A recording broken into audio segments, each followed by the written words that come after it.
Hello, everyone. Welcome to another episode of Well Said, where I interview policy experts, commentators, academics, students, and activists on topics in higher ed, free speech, and other related topics in American culture and policy. You can share this podcast on Facebook or YouTube, as well as on any podcast platform such as Apple, Spotify, Anchor, etc. You can download the episode and listen anytime. And if you like what you heard today, give our podcast a 5-star rating and go to our website, speechfirst.org, and press donate.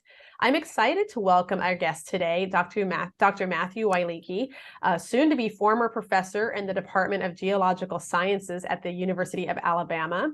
Thank you so much for being here, Dr. Wielicki. Thanks, Cherise. Thanks for having me. Yeah. So this episode is called "Why I Left My Dream Job at the in the Academy," and this is such a sad story in my opinion because, and we'll go more into kind of like why this is your dream job and what happened and what led to you leaving, wanting to leave it.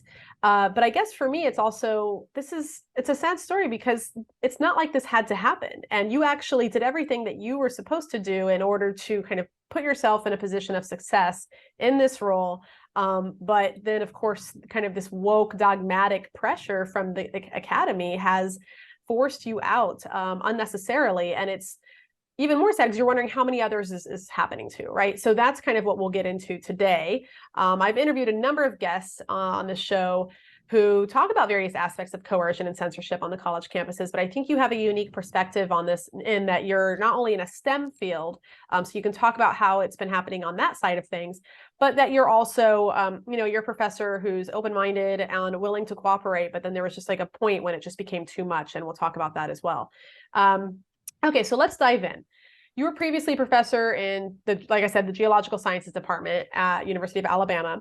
Let's start with you talking about how this push for wokeism within the universities is essentially how you started to notice it became a problem as you were working as a professor. Yeah, so it's something I was always aware of. It's not that this is, something that's brand new. I like to term it as illiberalism to kind of not jump on the new fancy word that people are throwing around. But I mean, I knew it was there because when I was applying to even my PhD programs at UCLA, I was required to write a diversity statement, for example. So this stuff was there. I already knew it was there. What I didn't really realize was what types of effects it was having on students because I was one of those students. I was so focused on, graduating and figuring that out that stuff doesn't really affect you. So, I definitely saw that it was there. As I got to the University of Alabama, I was kind of shocked at how much of the decisions about hiring or students or pretty much anything on campus was involved or being framed through this idea of diversity, equity, and inclusion. And so that was a little bit shocking. My father was a lifelong academic, so I would talk to him about that, and he was definitely surprised. He said, we used to call this affirmative action back in the day, but it was not as prevalent as we see it, as you're telling me it is now. He's been retired for a little while. And then in, right around, 2020 or so, you see this very rapid rise in the interweaving of DEI and STEM. And the National Academy of Scholars put out a report in November of last year, and they showed from 2020 to today, there's been a 5-fold increase in public institutions interweaving DEI language with STEM language on their websites and things like that. And so I was really shocked to see its rapid increase, and then I really was shocked when I started probing the students, and that's really what made me want to speak out. And that's something I didn't notice when I was going through it as a young, graduate student, even though I probably was having those feelings as I look back now and try to, rethink of what I was thinking at that time. And then, having children also made me kind of think about, like, what are these negative impacts possibly on mental health and things like that? Things I didn't think about probably as much, but there's definitely been a big rise in the last few years. But this was stuff that I knew was there. Everybody kind of just says, yeah, we know we don't really like it. It doesn't really help much, but we kind of go through it.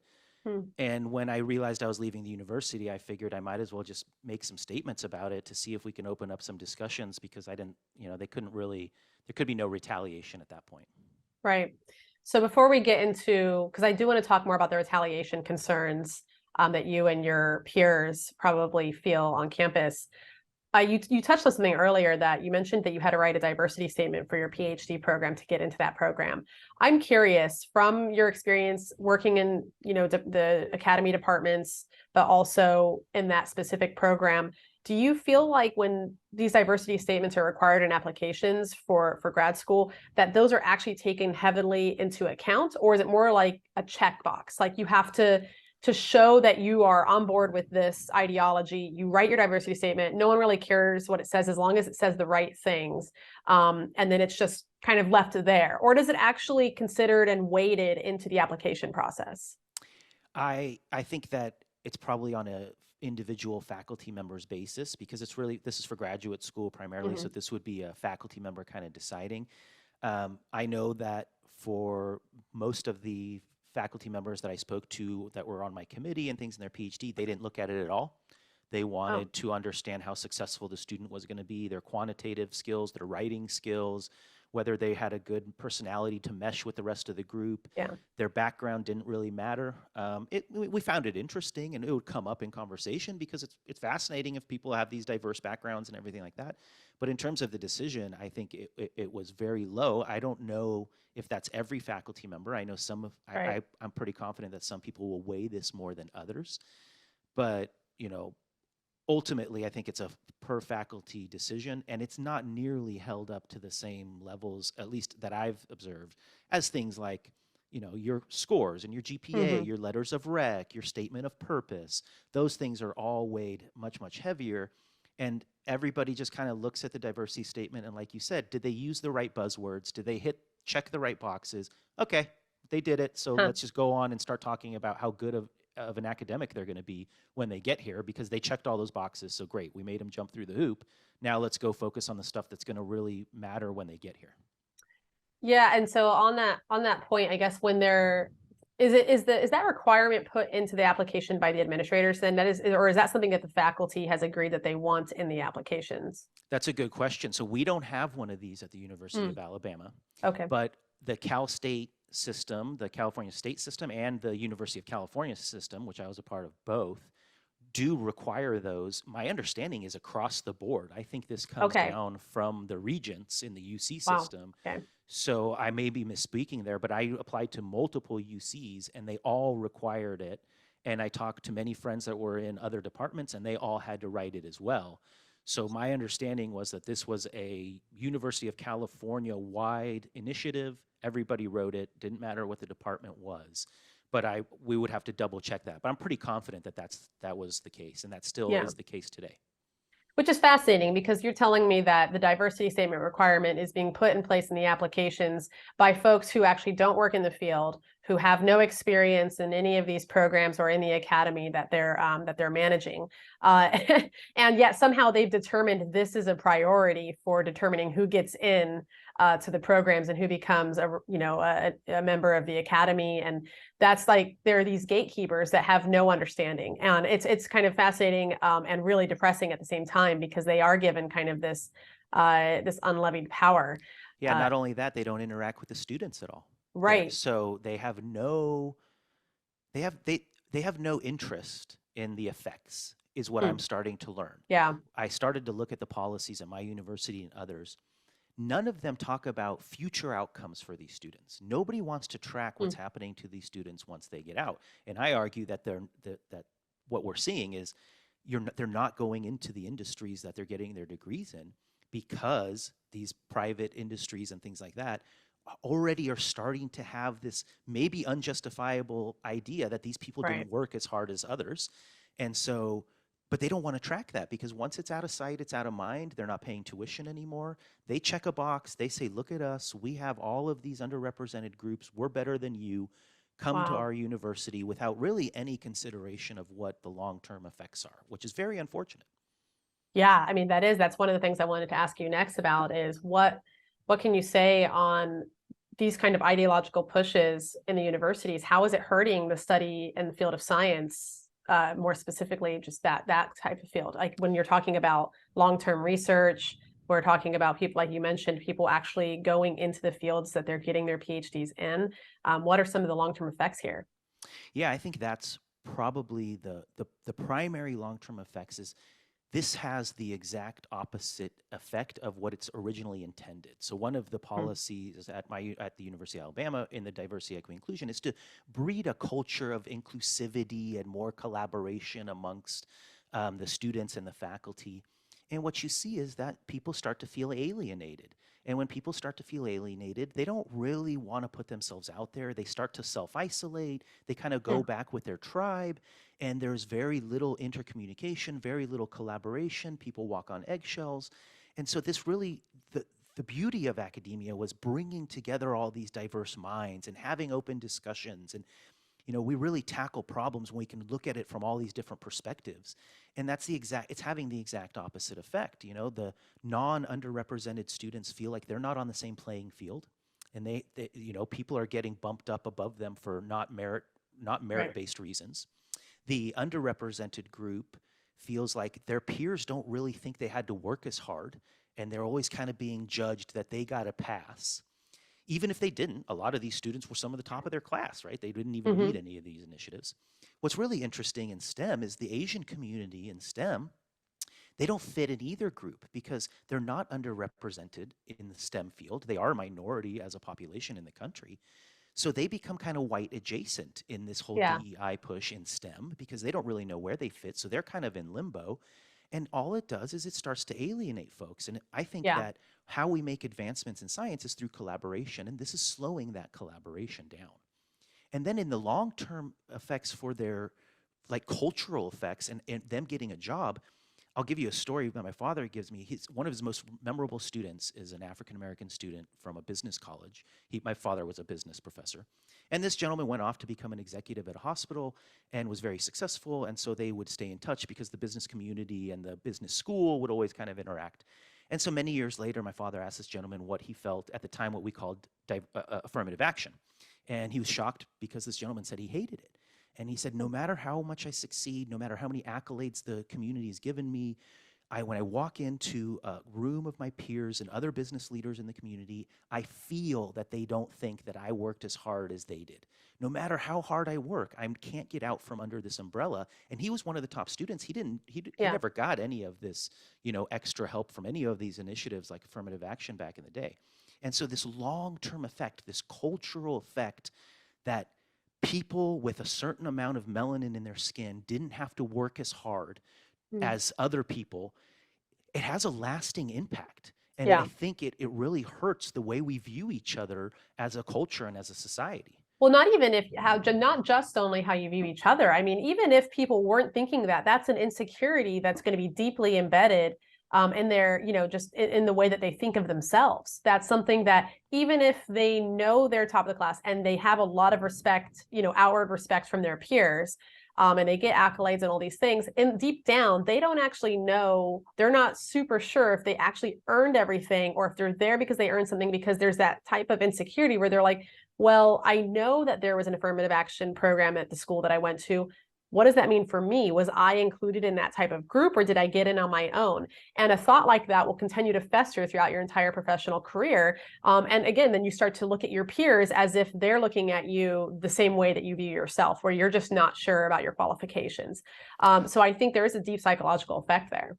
Yeah, interestingly, I put out a post on Twitter that I wanted to get input from the African American community, whether the stuff that I was saying, and I gave this anecdotal story of my father, whether they felt that way. And remarkably, I had people tell me that when they applied to jobs back in the day, they used to put BAA after their degree, which stood for before affirmative action, Oh, wow. because they wanted to highlight that they earned all this stuff before any of these initiatives got in, because they wanted to avoid that feeling that we're talking about. And this gentleman was an executive in a hospital, very successful. And, Right. if he couldn't even get out from it under that, it's just, I don't see this as being having any sort of long-term benefits that I've seen. Mm. So far I've been asking for input, and the majority of the input that I've gotten from the African American community is we want to be treated and appreciated for our merits and how hard we work, and not how much melanin is in our skin. Right. No, that makes a lot of sense to me. We've talked a little bit about this before. Our organization, Speech First, has written an amicus brief because the affirmative action case is in front of the Supreme Court right now with the Students for Fair Admissions versus Harvard and UNC. And one big argument that has always been attached to the precedent for affirmative action, the legal precedent, is that it creates an environment where there's a robust exchange of ideas. And that's what their whole argument is really kind of based on. And we can look around right now and say, okay, there's definitely not a robust exchange of ideas on campuses currently. And in fact, it's getting worse every year, especially since you started affirmative action going forward. But I think this isolation issue is also even more pronounced. And it's something that's actually not getting talked about, even in the legal arguments of why affirmative action is bad, is something that I think a lot of folks are overlooking because we probably don't know about it unless you've operated inside the academy and witnessed it, where you see students kind of isolating themselves and separating themselves into groups, and then having those types of insecurities. I thought also that it was interesting that you talked so much about the science field in general, because it's so much research and you present these hypotheses and you have to test them and you need to work and interact with people to such an extent and collaborate. If there's an issue with isolation, obviously that collaboration goes out the window, or you're only collaborating with certain individuals that you feel comfortable around, which means you are completely icing out the folks who actually might be able to contribute the most to whatever project you're working on. So this is disconcerting for the future of science in America, because we're supposed to be the leading country on some of this stuff. And now you're kind of asking yourself, well, if this isn't happening in the academy, if it's not happening at the student level, that's going to just, my imagination is saying that it's gonna like go and echo throughout the science field generally as everyone enters it. I think it is. I think it's also, I've been shocked at how many emails I've gotten from the corporate world that say this is happening in the corporate world as well. Yeah. That people are, although, like you said, the intentions are to breed more collaboration. I get it. That's a noble cause. I think that the intent was likely good. I think a lot of the people that are involved in this stuff are good people. But me just making a post on Twitter highlighted the fact that you can't have these discussions, because within an hour, there was academics in my university calling me a racist and online, socially, publicly, and linking me to anti-Semitic drawings that had occurred on campus, which I never. And what was the Twitter post again? Can you remind us of that? So this was a gentleman that posted about just that I was throwing him under the bus and thanking him for being fired eventually. He works in conservative media as a professor in conservative media. That this is a racist view. I was leaving Alabama because it wasn't white enough.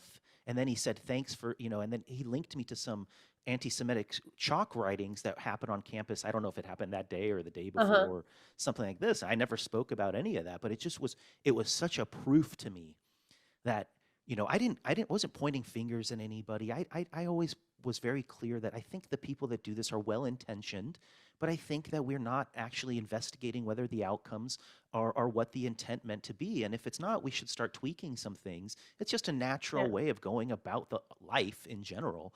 And the fact that that was enough to be attacked on, social media like that, it was proof. And now the university has come to the department, and I'm not allowed to speak to any faculty. So they've excommunicated me completely.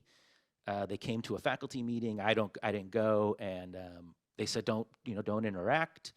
And so it's clear that they don't want to have these discussions. I'm not sure why. I definitely was clear that I wasn't highlighting the University of Alabama. In fact, I think they probably have less of this than many other institutions. This was an they've been on the hot plate few times actually in the free speech coercion side. Oh, okay. So see, I was so they're probably a little sensitive. World. Yeah, they're probably a little sensitive to it. I think the Young Americans for Liberty recently sued them for some time, place, and manner restrictions on public speaking on campus, where students weren't allowed to speak freely on the campus in certain areas. So I think they had free speech zones, honestly, which you wouldn't expect that in these kind of deep red states. But at the same time, what's happening is I think the universities, what we're all starting to see is these universities are like these kind of safe havens for these more far left, like you said, illiberal, dogmatic thinkers who find an area within this deep red state that they can actually have some power and control over individuals. So I I want to, always found it yeah. interesting with the free speech area. Oh yeah. I was walking by that and kind of went, I thought the country was the free Yeah, speech exactly. Wait, area. don't we have I a didn't First Amendment? I didn't know I had to walk into this one box over here to say what I wanted to say. And then so yeah, Yeah, I no, always found that interesting. it's interesting because again, you wouldn't expect it on a campus like that. So I want to, before we get into, because I want to talk a little bit about as well as the politics and kind of how everything was handled upon your exit and leading up to that as well, and some of the interactions you had with your peers during that time. But before we get to that, I do want to, I can't help but keep thinking, like you said, that, there was a tweet, and someone accused you of being racist. And then all of a sudden people in your department and in your field just won't talk to you anymore. They completely ice you out. Again, like this takes me back to this concept of in science, you need that collaborative effect. You need folks who are sharing ideas, and even in tech community as well as in business as well. It's like with you talk about like ESG programs, DEI programs and stuff in the community of business world and finance. This is deeply concerning because we're gonna start losing out on real innovative ideas and real innovative potential that's supposed to be very special to the United States. That's something that we are usually able to have a leg up on because of the amount of collaboration that we have in this country typically. So stuff like this, seeing this in the academy is actually very disconcerting of what it's going to mean 10, 20, 30 years down the road for sciences. Okay, so That worries me, and I yeah, find it very ironic that that's exactly the opposite of what the intended yeah, goal is. absolutely. Okay, so let's get into kind of your experience specifically leaving the campus. And I want to start with kind of, you mentioned it before, like when you first started to notice things, obviously was when you were already entering the academy through your PhD program. But when you started teaching, let's talk about some of the examples of things that you saw that either you felt you didn't feel comfortable speaking up about, or that you eventually did. And then I'm curious how your peers interacted with you on this front when you started to bring it up to them and what their reactions were. Yeah, so I mean, in terms of like the specifics, I would say that a couple examples would be we had I started noticing. So to get a grant, for example, you have Yeah. to write a broader impact statement, and where this is, how the research that you're doing, which my research is something like going to figure out the age of an impact crater on the surface of the Earth, how that has broader implications to diversity, equity, and inclusion.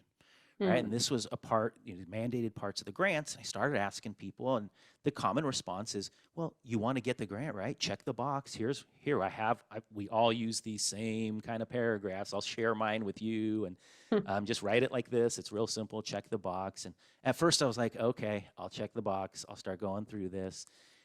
And then you started to see more and more boxes, right? So the instead of just having broader impact statements in, for example, applying to a grant, in the geosciences directorate under the NSF, there was full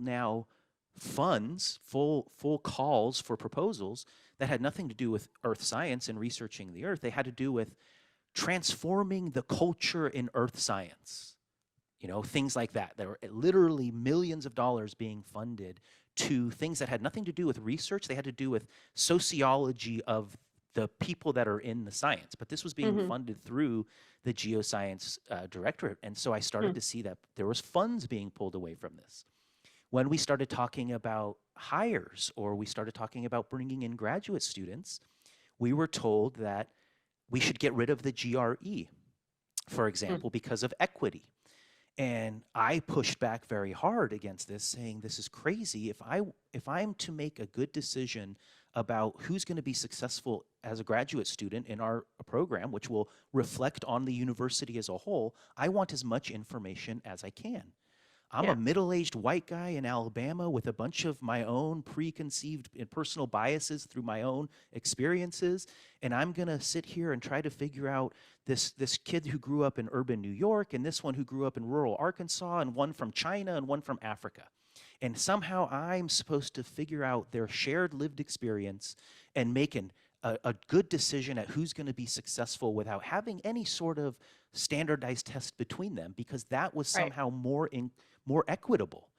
My biased view of them is going to be more equitable than them just taking a standardized exam. No logic. And so I pushed back a lot against that. Yeah. I had a lot of encouraging, the graduate school said, we appreciate your concerns, and we think this is a good concern. We'll listen to you. But basically nobody else said a thing. there was an initiative by the students. Well, it comes from the NSF. The NSF got funded to make these little groups of students all around in different geoscience departments, and that was called Unlearning Racism in Geoscience. And Mm. first, the title made me think, well, that suggests that I've been teaching you racism because I'm the faculty member that is the one that's teaching you the geoscience. So that suggests that I'm teaching it to you. And then furthermore, they came back and said that we should consider our lab protocols in a lens of DEI, which I was the only one, I think, in the faculty member said, does nobody else think this is crazy? And Yeah. it was silence, it was crickets. And I'm like, Oh, you said that out loud in oh, the it was out meeting. loud. Yes, it was out loud. And some of the students that were presenting this stuff, because the students came to us to ask us to do this, Oh, I see. were there as well. And so, and it was just silence. And I said, Mike, the chemicals in my lab don't care about your color of your skin. I'm sorry, they don't. The stuff that's going to poison you is going to poison you either way. You treat it the same. Doesn't matter who you are. And so I just found it, but it's all these little incremental things. Yeah. And people just start to check the box. They don't rock the boat. I have a big mouth, so I would kind of vocalize a little bit. But at that time, I didn't really know I was leaving. So it was clear to me when nobody would engage and there was just crickets that I shouldn't keep pushing this if I want to, stay in this department. So I kind of would bite my tongue. And then when the decision for me to leave was made over a year ago. And at that point, I felt like, okay, I can speak my mind. I was going to wait till I left because I really didn't want to bring the university into it. And, I've got a respect for my colleagues. Clearly, they don't have respect for me anymore, it seems like, because they don't want to communicate with me. But, I considered them friends. Yeah. I thought they were good people. They're good family people. And so, I have no ill will. And the university in general treated me with a lot of respect. We disagreed on a lot of things. I was very vocal about those things. But, and so I was going to wait to have these discussions. But then, some people were claiming that I was leaving for other reasons. So I wanted to be clear. But, it's these little incremental jumps that we keep going through. And it seemed just every big decision was starting to be more and more framed through this lens. And eventually I started, because I spoke up at these meetings when these students were presenting this, I thought the students kind of felt like they could confide in me a little bit. So I started to hear from more students. Wow. And that's really when I started to realize that this is having negative outcomes for the students. As good intentions as it may have, this is having negative outcomes. And somebody has to say something. Okay, so a lot to unpack there, just because it's a fascinating story. I'm really curious about the fear of your peers. Well, I'm assuming it's fear is part of the reason why they would not clap for you or agree with you when you made those types of comments. What is it? It doesn't feel good to be called a racist on social media. No one wants to be called a racist, but the second that you're labeled one, like, how easy is it to get grants? How easy is it, to get any kind of promotion in a department? But additionally, if you're not tenured, these days we're seeing that even if you are tenured, you're still at risk of being fired for these reasons. But especially a non-tenured professor, I imagine, is, especially in these very competitive fields, is probably very afraid. Did you have any side conversations with any of your peers where they expressed these fears to you? Because I thought it was interesting. You also mentioned that everyone's like, oh, it's okay, just do it. Here's my diversity statement that I usually include in my grants. You can kind of modify it and use it for yourself. Just because, again, this is a slightly separate question, but I find it really interesting that here you are trying to write this really interesting grant proposal, and you're very inundated with this information on this crater that you want to investigate, and the impacts of this crater. And then you have to step away from all of that thinking to just be like, wait a second, now I can't even submit this until I figure out how this will have a greater impact on minority communities. And now I have to completely distract my way of thinking to do this project over here. Yeah, and the truth is that figuring out if a crater is 55 million years old or 51 million years old has absolutely no impact on minority communities in STEM. I'm sorry, it's interesting. I find it interesting. Maybe it motivates some young minority student to be like, hey, that's cool, I want to go do that. But other than that, there is no cultural impact. I'll make it up because I have to jump through the hoop, so I will BS it. But let's be honest, there is absolutely no impact. And you're absolutely right that untenured faculty member are the most tight-lipped, but very many of the faculty members say, "You're, we agree with you, but we're not crazy enough to go out and say it like Hmm. that." And so, you know, it's it's this it's this forbidden fruit. There's these Right. few certain topics in academia and in the STEM fields, climate's one of them, for example, that you just can't talk. You can't have open discussions about because of this fear that somebody's going to hear it, somebody's going to label you something. And human nature is just, we just, the negative things kind of stick with us more than the positive things, right? So they may have known and collaborated with you for years and you've done great things, but that one time that somebody said that you were racist because you made some questions, that's what sticks in their mind. And Yeah. kind of, you know, it's just human nature. And so Right. why put myself out there? I'm just checking boxes. I'm just checking boxes. I'm Hmm. not, you know, I'm going to just write these things. I don't think about the broader implications. I'm focused on my job. And I was fortunate enough that, you know, I was confident that if I left, I could go do other things. And Right. I had other investments and things. And so, um, it, Hmm. but I understand the self-preservation of someone with children, you know, that can't just risk their job because they clearly Yeah. see these bad outcomes, but, you know, God forbid they bring it up and get labeled something. Right. Yeah. And I imagine, we've talked about how this was your dream job and that ever since you were younger, this is something that you wanted to do is to be a science professor. Um, it's really sad and devastating to, yeah, think about the idea that a lot of people who become professors, this probably is their dream job. I mean, this is kind of like the top of where you want to take your career. And to have to walk that back or suddenly completely, because what goes into that career trajectory is a lot of hard work, a lot of research, and a lot of money. For And not a lot of so, pay. right, for not a lot of pay. So if you're doing it, you clearly like worked your butt off to get there, and you even maybe bent over backwards in some of these like diversity statement incidents. And then now all of a sudden there's a threat to that you might have to completely reevaluate your life at a relatively young point, or at a especially for even new professors who are coming in. Like it's just it would be a huge shock to your life. And so I can see why you're right. The self-preservation aspect is a huge component here. Um, when you mentioned the grant broader impact stuff, I would love to go back through some of these grant proposals and read these broader impact for sciences, how they were able to bend their project to fit into that mold. I would be very fascinated to read some of those. It's a lot of arm waving, a Yeah, lot of arm waving. exactly, exactly. Um, Okay, so the other question I have, so you did mention that you talked to students about this. And so you kind of touched on this a little bit, but can you go into more detail about the students that you spoke to, if they were in your classes or if they were outside of your classes, how you kind of got in touch with them about these issues and what their reactions were, and if they were afraid to speak up about it as well? Yeah, so I think so. Most of these students were graduate students. They're in my department, but also within other departments. Um, I'm I'm pretty open, friendly, and I would meet with folks at a bar every Friday. I call it Liquidus. We'd go have beers, and so they were That's very clever. open, and Good. I would have interactions with them. And then once they saw me speak up at the faculty meeting when they were presenting one of these initiatives, it got around kind of pretty quickly through the group. Hmm. So I think people would come to me because they've either felt that I agreed with them or they knew that they could come to me and talk to me because I would be, open to listening to how they feel.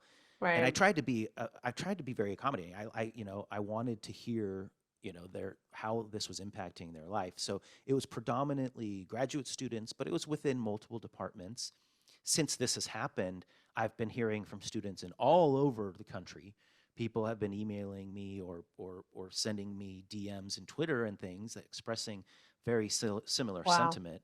So, I just think that once they saw someone was open to having a discussion and maybe they had an idea or a stance that they were like, let's talk about this because I don't think this is really working, they felt like, okay, I can kind of vent to this person. And I was more than willing to listen to them. And so, I was trying to interact with as many students as possible. And that's kind of where I started to realize that this isn't working. Yeah. I mean, that is interesting that it's the not up for discussion aspect that I think is really important to hammer home for where the students are coming from. Because a lot of this is stuff that has, especially for, I mean, you're working with grad students, but I'm thinking like the undergrad, these are Gen Zers. I guess a lot of grad students are probably in the Gen Z category as well. They came up through K through 12 hearing a lot of this already. And this was something that they didn't have the choice. They couldn't really push back because they were young and didn't know anything, and they kind of just didn't understand that this actually was unusual. So it's very normalized by the time they get to college. And they're, even if they start to become a little bit more enlightened and intellectually curious, the idea of pushing back, because this is something that they've seen as like, there's a consensus on this. And if I challenge that consensus, there are plenty of examples to be shown of what happens when you challenge that consensus. So I think it's interesting that, yeah, you're like, students see this as something that is not up for discussion. And just hearing that one person, yeah, not even being in the same room at the same time that it happened, pushed back, who's in a leadership position, how much impact that might have had on these students. I think it's something you should be very proud of, because a lot of times people do not have the courage to push back. And it really does only take one incident where the students realize they're not alone in this, and that they can ask questions, they can push back. Yeah, I think that's definitely why I was probably having these interactions, is because, they heard me call some of this stuff crazy, and nobody else said a word in that, while we're having that meeting. So they were like, well, if there's one person I'm going to go have a discussion about this Right. with, I'm going to go to this gentleman. But I also kind of sought them out. I found it really fascinating that the minority groups in our department didn't join any of these clubs. So this Unlearning Racism in Geoscience had a group of 8 graduate students, and 7 were non-minority, and 1 was a minority. But we have a huge, a large, group of underrepresented students as graduate students. And so I kind of started poking and prodding, and they were like, "No, we don't want to be a part of that." And it made me realize that this was, this, not only are the students kind of are doing this, but it tended to be these non-minority students that were pushing this initiative, Yeah. and the students that they were trying to help, in theory, didn't want to be a part of it, which I was very surprised by. Yeah. And I think it was a telltale sign that, look, you may think you're helping these folks, and maybe your intentions are great. If they don't want to be a part of it, you should rethink how you're approaching this stuff. Right. Well, I think even if their intentions are good, they want to be good people and help those that are in need. I think a lot of it also stems from that they know what's best. And I personally think it's a very disrespectful approach to minority and underprivileged, in that they're not capable of figuring it out themselves. They're not capable of doing well on a test without help, or they're not capable of pulling themselves up by the bootstraps like everyone else. So we have to give them special attention. And I think that I would find that, as a minority, I would find that very insulting to my intelligence and my capabilities, which I imagine a lot of them probably recognize. And that's exactly what I would hear. Like, we don't need a knight in shining armor to come Right. save us, Right. right? So that's exactly right. They were like, let me speak for you, minority groups, and let me tell you Yeah. how you're being oppressed. Oh And boy. Yeah. so I was very shocked to see that, and I was surprised. I thought that type of initiative would have been led purposely by the minority students, right, and let them be the voice for them. But it was just the opposite, and Yeah. like you said, that it's very demeaning. It's there's just recently this discussions with stuff that's going on in Memphis about like blackness, right? This Yeah. societal idea, this cultural idea. It's these types of things. It's this idea that you won't be able to do it unless we help you. So let us help you because we know what's best and we know how to get you there. That's very demeaning. That's Yeah. exactly what people say when they say that type of thing, because that basically suggests that the amount of melanin in your skin dictates how successful you could be, or how well you can, decipher complex ideas, or how hard you work. And that is absolutely untrue. Right. And Yeah. that was a real eye opener to me when I saw the participation of the students in these programs, and who was participating and who wasn't, and why. Yeah. That was kind of the nail in the coffin, that no, guys, the students that you're trying to save don't want you doing this for them. Yeah. No. So you mentioned, so I'm going to shift gears here a little bit. You mentioned earlier one of the issues, the contentious issues that you have strong opinions on is the climate change issue. And I'm curious what the contentions are, where the disagreements are, because of your background is obviously in the geoscience and geophysics field. And I'm kind of curious how that, not only what your opinions are on a lot of these things, but also how that played out on campus with your discussions with your peers and students. Yeah, so just a quick correction. I'm Yeah. more of a geochemist Oh, than a geochemist. Okay. Yeah. geophysicist. Thank you. No worries, Great. same Good thing. to know. I'm a science nerd that looks at the Earth. And so, but I didn't, I didn't work in the climate field per se, so I wasn't a Right. climate scientist, even though all climate scientists are Earth scientists. And Hmm. I also didn't work for like oil and gas exploration, so nobody could kind of put me into that kind of group. So Gotcha. I Okay. felt like I could speak objectively with an expert opinion. I'm not in either camp, so I don't have a flag on either side. Whatever I say isn't going to really benefit me. And so I was taking an objective opinion. And so what I started to see was that there was mental health impacts to how we're teaching the state of the planet. And as an earth science, our goal for what we want the public to get from us is we want them to have a good fundamental understanding of the state of the planet. And Right. when we started asking students about the state of the planet, they had a complete view that was upside down. And it was because of the way we were teaching it. We were catastrophizing everything to do with climate. Every Hmm. weather event was catastrophized on the media and even by scientists, and which shows a fundamental misunderstanding because weather isn't climate. And Mm. the mental health effects were dramatic. And so I started to teach my climate lectures in a much more holistic way that says, look, we're going to face challenges, but let's talk about some things that you probably think are happening that aren't happening. For example, I would ask them if they thought that there was a significantly greater number, about the same, or significantly less people that have died from natural disasters in the last 100 years. All of them almost would say significantly more people. The fact is that we have decreased that number by something like 97%. Wow. There are so many less people that perish from natural disasters and extreme weather events than ever before. And that's a very complex issue. That has to do with early warning and infrastructure. Right. And there's tons of reasons for it. But they had the exact wrong view. And if I Mm. asked them how many, if in their lifetime, so like you said, these are young people. So these are usually freshmen, sophomores in these undergraduate classes. So they're 18, 19, 20. Yeah. I would ask them in their lifetime, do they think that the number of extreme weather events on the planet has increased, decreased, or stayed about the same? All of them would say significantly increased.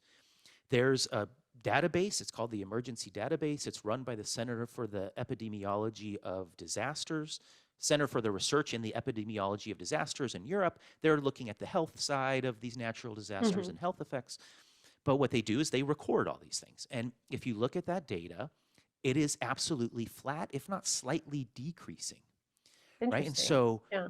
we are not seeing what they're being told they are seeing in the Right. data. And to bring that up is heresy. It's like, Right. nobody's saying that climate change is a hoax or climate change is fake or anything like that. The climate is changing. We teach the course called the Dynamic Earth. That's our Hmm. introductory course. Dynamic literally means always changing and evolving. Right. So on a dynamic planet, the Yeah. climate will also be dynamic. That should follow. So nobody is claiming that, but just to say how we're teaching this stuff, how we're approaching this, the fact that we're convincing people that the planet is getting worse and worse when the data shows us it's actually improving. The human condition has never been better. Less people are malnutrition, less people die from famine, less people die from natural disasters than ever before. They have the exact opposite view. And Right. if you talk to climate scientists about this, it's like, yeah, we know the mainstream media blows it out of proportion a little bit, but come on, it's an existential threat and the ends justify the means, so we can kind of let them do that because what's it going to hurt? It's going to get us more attention, we get more funding, right? So what's the problem? And I realized that the problem is mental health. Hmm. These students are being robbed of their ambition. They're being robbed of any hope of their future. They're being pounded all the time with images of floods and fires and destruction and told that the planet will end in 8 or 10 or 12 years. And my students would come to me and tell me they don't want to have children anymore. Wow. They have 4 or 5 brothers and sisters and they have this big family and they always looked forward to having kids and they would feel guilty by bringing someone into the world. And it just Yeah. shocked me that, and to bring this up into the science community painted me as a heretic and ostracized me even more. And it just shocked me that we were willing to play these games with young people's mental health when the data doesn't even support what they're trying to say. And this isn't the science. This is the IPCC. This is the WEF. This is Al Gore up there talking about the oceans boiling. It's such a ridiculous statement. Yeah. And, this is all for them to increase their power and increase their money at the expense of young people's mental health. And that to me is crazy, because that goes against scientific integrity. Because when all this stuff doesn't happen, they're going to look at scientists and go, you guys lied to us. And then when we face the next big challenge, because there's going to be bigger challenges that are downstream, it's always going to be that way, people like me are going to be ignored. The science is going to be ignored, because just like we saw with COVID, just like we're seeing with climate, they're going to say, well, yeah, but you guys told us all this stuff before and didn't really work out that way. And now you're telling us again. And the scientific integrity is the most important thing we have. If we're going to lose scientific integrity because we want to change people's behaviors because of the existential threat of climate, we're going to have a real problem when we face our next threat. Yeah, I mean, wow. Okay, so this reminds me, when you're talking about the mental health aspect, I remember it was not too long ago, maybe a year or two ago, hearing about teachers in elementary school telling students that the world was going to end soon, and probably within their lifetime, and causing these like severe mental traumas to these kids. Would go home crying to their parents, thinking that the world is coming to an end because of the way that their teachers decided to teach about environmental science and climate change. So you're right. There's an incredible amount of pressure being put on these kids before they even become adults, in addition to all of the other cultural and hormonal challenges that they're going to meet throughout growing up. Now they have to worry about the world coming to an end. So that's something that I feel very bad. You're right. It not only robs them of their mental health, but it robs them of their childhood. I mean, they don't get to grow up thinking that, in this kind of age of innocence, appreciating everything in front of them, like families, like holidays, like everything else, because it's all going to be tainted with this concept that the world is coming to an end. So I think that's something that is really, really important to hammer home. Additionally, when they get to college, you start asking them these questions. When you start asking, like, what are your thoughts on the planet? What are your thoughts on climate change? Do you think the world's going to end? Are there more disasters? When you're asking all these questions to them, I mean, the fascinating thing is that they are confident in their answers, even though they have like no understanding or knowledge or real scientific background on any of this.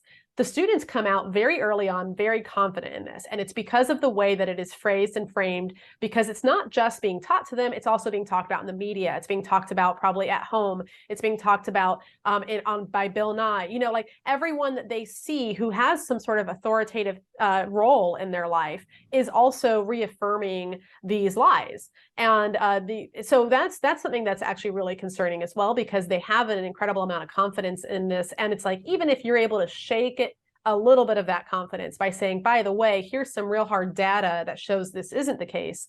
At the same time, it's like, how much, if they've been getting that kind of exposure their whole lives, how long would you need to bang that into their head, essentially, like, in order for them to actually change their minds and for the confidence to really waver? Because is it really going to convince them, or is it just going to be like, oh, okay, yeah, there's some science that shows, to an alternative? Yeah, that's the scariest part, is because they're going to walk out of my class and the reception I get from the students is amazing. They're like, "Oh my gosh, nobody's shown us this other side." And one of the biggest issues I have with the whole scientific community is, even if those students wanted, maybe these students can because they have a .edu address, even if they wanted to access the research, they can't. So I sit on the university libraries committee, and one of the things we do is we negotiate with big journal conglomerates, and they basically rip us off and we pay them, and then we have access to their journals. And they give us the numbers of how many people actually go and see the journals, and it's all institutions. Almost no private citizens are willing to pay $50 an article to go and have access to these. So all they get is the mainstream media little nuggets and tidbits, right? So even if they wanted to be a good citizen scientist and they were interested in it, they wanted to go investigate it, right? There was no way for them to do it unless they were going to spend all this money. And so this is something I push back hard against all in academia. This is public funded research. The public has already paid for this research. They shouldn't have to pay again to get to the data, right? So this is double dipping. And so even if they wanted to, so that's what really concerned me, because the students would be very refreshed. They would tell me, that was awesome. That eased my mind a little bit. I've never had someone kind of Well, that's good that portray they're it. receptive to it and that, yeah. Absolutely. Okay. Absolutely. But what I worry is, like you said, they're going to walk out, they're going to open Twitter or TikTok or whatever, and they're going to see 50 or 500 catastrophes to every one post that I make that says, hey, check out this data that Yeah. maybe makes you think a little different, right? So, can I really make an impact? I don't know, but I can't just sit here with my mouth shut Right. either. That's true. Yeah, you've got to keep pushing, and hopefully, it others follow suit. Students start talking to their peers about it outside of the class. I mean, yeah, I think that's the other thing is as much as the problem seems like this kind of giant behemoth that we have to, compete with unlimited resources, at the same time, as long as we all are doing our duty to chip away at it as much as possible, eventually we will get to the core, right? Eventually we'll chip away enough to where we can regain some control here. But I think that, yeah, it's gonna need to take people who are patient enough to be willing to not make a huge impact. Like there's no way you're going to overcome these universities and what they're attempting to do. But being willing to take these kind of little steps, these impacts that we can get and these wins that we can get is really important for the ultimate goal. Something you mentioned earlier in talking about the climate concerns and the climate discussion was your kind of your peers in the academy and in the science field talking about how, especially climate folks, how the ends justify the means, which is very scary, especially coming from scientists, because this is the type of stuff we heard in in Europe under totalitarian regimes, under Nazi regimes and fascist regimes. This is kind of stuff you hear in communist regimes.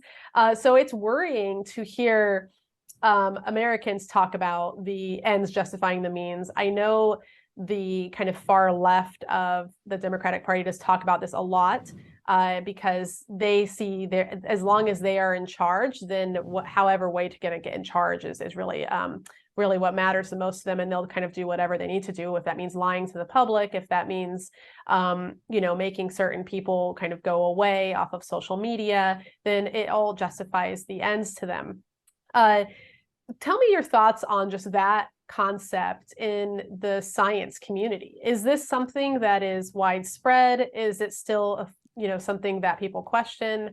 What are your experiences? Yeah, so this is another one of these type of, it's these little incremental things, right? So they're not really out there saying, especially the science community, that we support the way the media is talking about this, but they're also just going to bite their lip and not really push back against it, because ultimately it does kind of benefit them, even if they realize that they're taking my scientific paper out of context.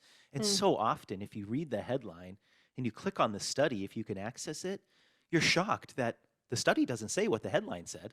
The study, right? The study plays it very, very carefully and chooses words very carefully. Scientists are very careful about choosing their words.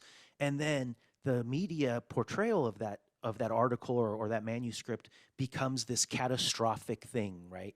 And you don't see a lot of the science, the original authors pushing back against, hey, wait a minute, I wrote that paper, and you guys have twisted my words, and this doesn't really fit in exactly what I was saying. And like you said, that we used the word consensus earlier. This is how you build a consensus, right? You push everyone out that disagrees with you, and push them and ostracize them and claim that these people are heretics and they're wackos and they're just being paid by fossil fuel industry, so we can't trust them anyway. And then you go to your tribe and you say, hey, do we all agree? And then 97% of you agree, and then you come out and you say 97% of climate scientists agree that the Earth is going to hell. It's like, what? No, they don't. Absolutely not. I mean, if you just go look at the statistics or you talk to these people, there's no agreement at all. Everybody agrees that humans have an impact on the environment. Absolutely. I think every earth scientist wants to see people be better stewards of the environment. Right. If you think telling young people that the planet's going to end in 8 or 10 years is going to motivate them to be good stewards of the environment, I don't know. I'm at a loss for words. I don't they're understand. Definitely not going to care that much. Yeah, I don't understand. It's like, it just blows my mind. And so it's funny that you bring that up because I was born in communist Poland. Oh, I was born in 1978 in Poland, before the Iron Curtain fell and the Solidarity movement. wow. So my parents kind of snuck us out, and it's them that have really. It's the immigrant community that's one of the most Mm. vocal about this stuff because they're like, "Hey guys, we've done this already. We know where this goes. Can't Right. you listen to us? Can we tell you where this is going to lead to? Because I don't think you guys want this to go where it goes." So it's remarkable how it's so much of the immigrant community that's like, what is going on? Like, we need to be able to talk about things. We can't be pushing people aside and claiming that we know everything, right? I love Mark Twain. It's not what you know, it's what you think you know that will really, I forget exactly how he Yeah, says it, yeah. right? But, the idea that we understand this coupled, nonlinear, chaotic climate system, and we know exactly how it works, and with our, the last 50 years of our satellite data, and we're going to predict the future accurately. And this is where these kind of models come in. So climate's kind of unique because most of our science, we kind of look in the past. Hmm. And, we grab the rocks and we get the numbers and we can go and retest them, go to different places. When you talk about models and predictions, those are unfalsifiable because I don't have a time machine. So I can't go in the future and test your claim. So it's not really in the scientific method. It doesn't fit in science. A prediction isn't science because I can't test it. And in the scientific method, a hypothesis has Yeah. to be testable and falsifiable. And so climate's this unique field where, they have a crystal ball in some computer somewhere and they're going to accurately predict the future. And it's that becomes much more of the push than the empirical evidence, like, well, we're not seeing an increase in extreme weather events, and we're seeing a rapid decrease in the amount of people that are passing or being affected by these things, in terms of fatalities. And we're not seeing mass migration of, Right. I forget, Al Gore said 3 billion people or something. I see migration. Absolutely. Yeah. I'm an immigrant. You know why we immigrated? Because of geopolitical reasons, not Right. because Poland was going to be in a degree or two warmer.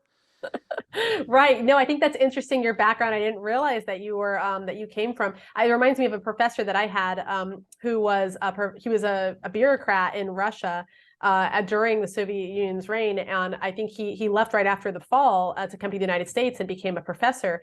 But one thing that he started, when I remember, because I took his class after a lot of this kind of like these cultural discussions started to kind of arise in the United States, and the amount of censorship and coercion that he was seeing, he was genuinely scared because he said, never in a million years would I think that I would see something like this happening. This level of censorship of anyone who dissents, anyone who disagrees or tries to push back, this level of coercion that's happening online and offline. It's like, I never thought I would see that in this country of all places. And it, for people who lived through that, who lived in that sense of with that sense of fear, I mean, they can pick up on these smaller incidents much faster, and they're really worried. Like you said, coming from some of these from these areas in the Eastern Bloc. I mean, yeah, so that's a really interesting background that you have. That's, I'm sure, has been kind of informing a lot of your experiences on campus Absolutely. as Absolutely. well. My father couldn't tell my mother that when she was coming to visit, he was in Chicago or Southern Illinois. All good Polish people, we immigrate to Chicago. That's our Mhm. Ellis Island. And then he had a position of visiting professorship at Southern Illinois University, and he couldn't tell her that when she was packing and bringing us over that he wasn't planning on sending her back.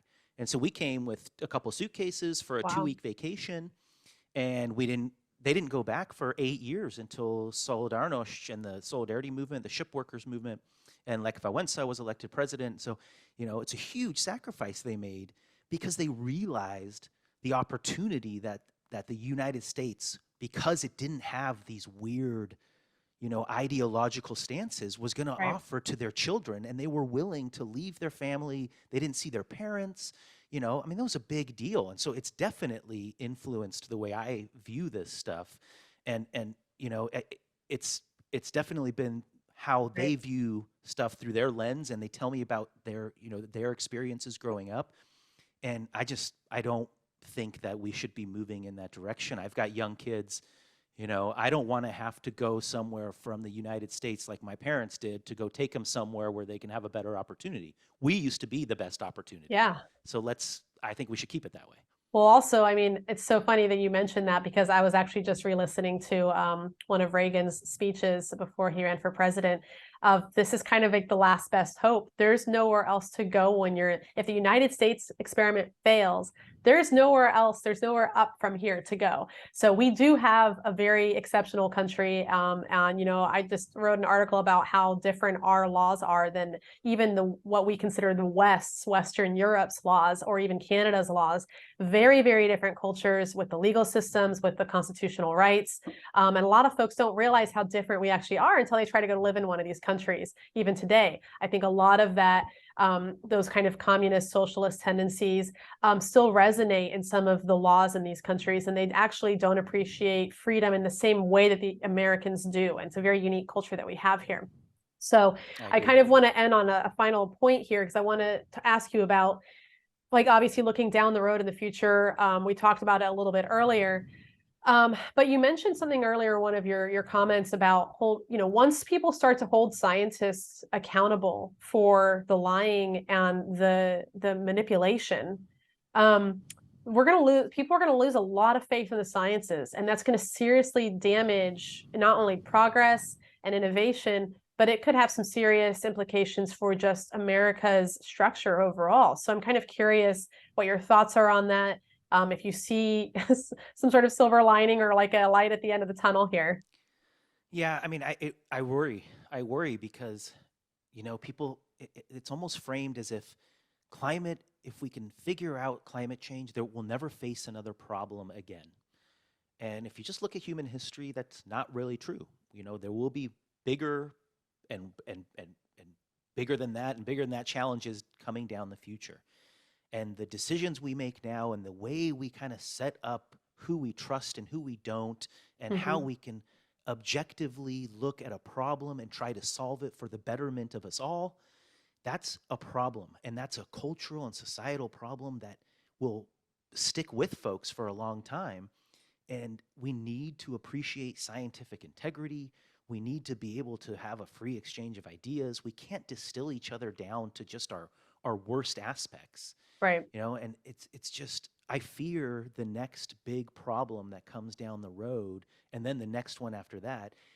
Are we going to keep doing worse and worse and worse because there's less and less trust in these institutions of science and things like that? And Right. that to me is a much, much bigger problem than whether we're going to have than whether 2100 is going to be 3 degrees warmer or 3.5 degrees warmer or 2.5 degrees Right. warmer. To me, that's a much bigger threat to people today than that.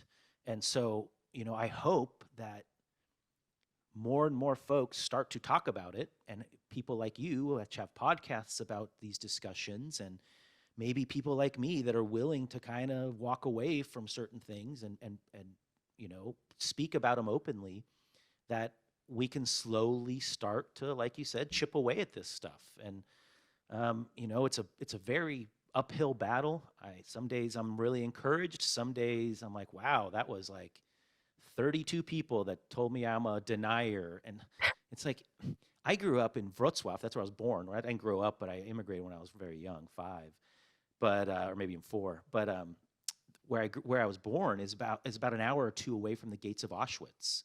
Hmm. And so, Wow. to call me a denier, to link me to the Holocaust, because I have Yeah. questions and I'm skeptical about the way that we're approaching a real problem, which is a changing climate that I accept and am very well versed in as an earth Hmm. scientist, that you're going to link me to denying the Holocaust, to try to, I don't Wow. know, silence me, or it's just so insulting. It's such a bad faith way to approach an argument. So sometimes I'm discouraged, sometimes I'm Yeah. encouraged. Having conversations like this very much encourages me, and I see like, wow, there are reasonable people, and the majority of the interactions I have are very positive.